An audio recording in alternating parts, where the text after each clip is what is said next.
Hi, I'm Cameron Wilson and welcome to the Foundation for Rural and Regional Renewal podcast, where each fortnight we feature some of the projects that are breaking down isolation and improving life in rural Australia.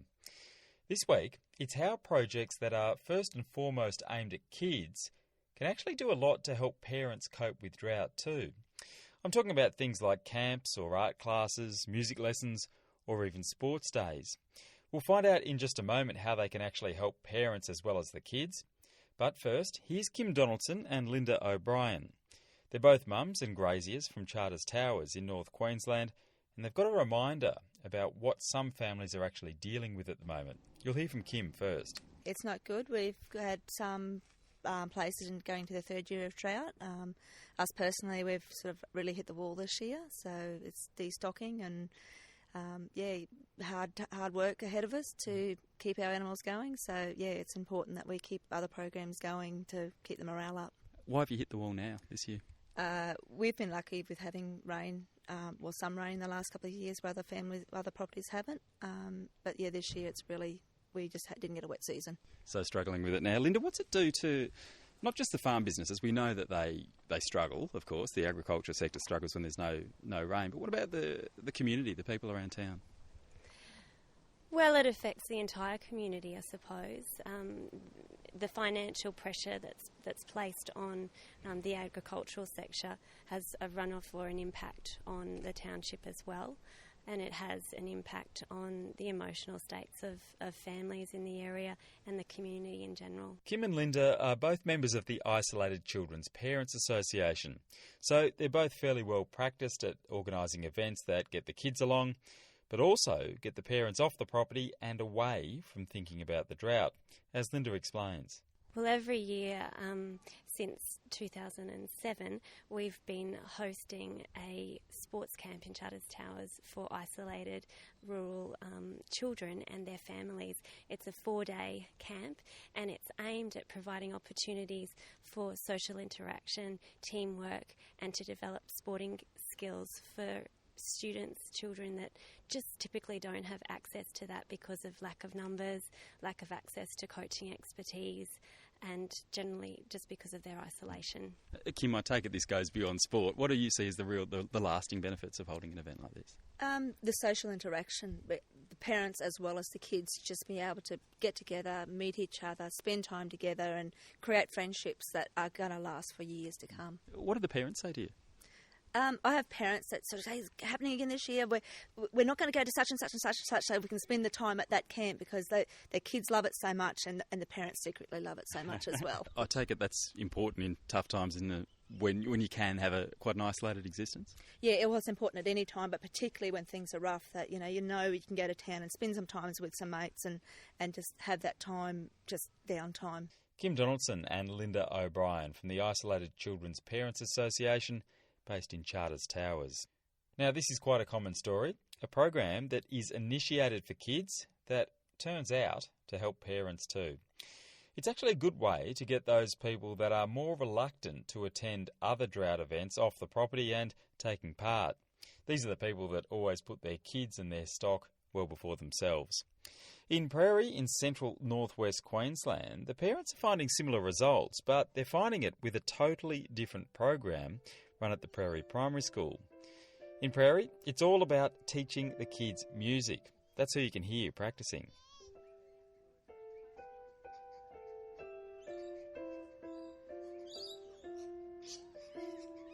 Principal Tammy McClymont explains here how the program called Dusty Melodies, which is funded through the FRRR Tackling Tough Times Together, how it actually works. We have a music teacher that we've hired who lives in Hewenden, and she comes out once a fortnight and teaches keyboard, dance, keyboard, guitar, dance, singing, reading of music, writing of music. The kids have written their first piece of music and played it, and they're having a great time. The music lessons we started about 3 years ago, but we sort of got to a point, especially with the drought, where we just couldn't financially continue with them. So we were looking at having to stop the music lessons, which was a big draw card for people coming in from the properties to come in. And the kids loved it, so it would have been really hard to lose it. So, as Tammy explains, it's working for the kids, but it's also working for the parents too. Sharon Johnson is one of the mums whose kids are involved. The kids really, really wanted to learn, and we could take them away individually and take them to lessons personally, but as a whole, the kids learning as a whole together has just been such a great experience for them, and it culminates in the end of year concert, and they do a big performance, and it's such a confidence building thing for them to be able to perform in front of everybody. So why were you so keen as parents to make sure the kids were able to be taught music?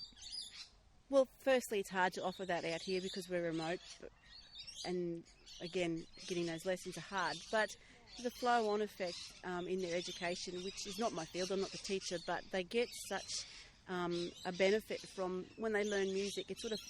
It's been proven that it helps with their literacy, and we do have a few kids in our school that do have literacy problems, and it's shown that they are improving and it's helping, and because they can read music and because they can play a small piece, it builds their confidence, and that flows on into their other schoolwork. Oh, so it's an self-esteem building process. It is, and that's part of it, I guess, and some little tick thing there in their head when they're reading music and they're learning something like that, it flows on into their schoolwork and the actual nuts and bolts of literacy and maths. I saw flying in here that it's dry. What, yes. You must be 4 or 5 years into drought? Into the fourth year, I think. Yeah. Who knows? We lose count, honestly. It's just every day is just right. Oh, it hasn't rained. We're just knuckling in and getting on with what we have to do. So does the drought in any way affect the kids and their education? I'm just interested if that was a driver for wanting to get the music as part of the curriculum. Yes, it does. The kids don't say so much, but they're seeing the potty calves come in, they're seeing the cows dying, they see their old horses getting skinnier and that we're having to supplement their feed. So they're seeing that, and it sort of becomes, kids are so very resilient, they see that. But the music brings so much joy because they get down and they play their music, or they sing their song, or they do their dance, or they make their music video, and it's such a joyful part of learning, and it gives them that brightens their day. And I have to say, even as parents and adults going through this whole thing, that seeing the kids enjoying it so much, and we watch their performances, it brings us a lot of joy too. So it's for the parents as well? I think so. Yeah. It's not specifically for the parents, but it's such a flow-on effect. Yeah. And I used to play music, and I'll get down and I'll play the keyboard with the kids, and I haven't done that for 20 years. So they've been the catalyst. Yeah, that's right. Sharon Johnson, who knows the pressures of drought, but who's now playing music again after her kids started learning an instrument. So this almost unintended byproduct of parents getting some relief and time away from the pressures of drought through involvement with their kids' activities, well, it comes as no surprise to Bruce Scott, who's from Windora. He's one of the community leaders there, so he's involved in organising most of the local events, kids involved or not. He knows that it's sometimes hard to get people to leave home and relax during drought, unless, of course, there are kids making them do it. But he also knows there's plenty of people in the community that don't have school-age kids, so for them it can be more difficult. He thinks there's real value in getting involved in events, even if they're aimed at other families. Yeah, just sometimes a phone call or a friendly slap on the back goes a long way. How you going? What's happening? Just a beer and a cup of tea sometimes is pretty useful. But quite often when it's dry, people don't take the time to do those things, and we lose a little bit of social cohesion. We're not sometimes an effort to mix and go out and maybe call your neighbour. People are feeding stock, or they're basically dealing with the day-to-day stock management, keeping water up to stock, and you probably don't socialise quite as much as you should, and it comes at a toll. If you're out socialising, you're not doing something at home. Yeah. But I think we need to do that. We need to come together more, and we need to probably forget some of our prejudices at times. People get a little bit more irritable when they've got things on their mind, not meaning to be, but it's nature. And I think we're all getting a little bit older too, so our kids are off our hands. There's less and less younger children in the communities, or has been for a while. We're starting to see a little bit of a change in that now, but there's less of a need to come together when there's not a lot of little kids. Kids do that, don't they? They do. They bring you together, and so it's great to see in a town like Windora, we're starting to see a few babies being born, a few toddlers getting ready for school, and that causes a natural reaction in itself.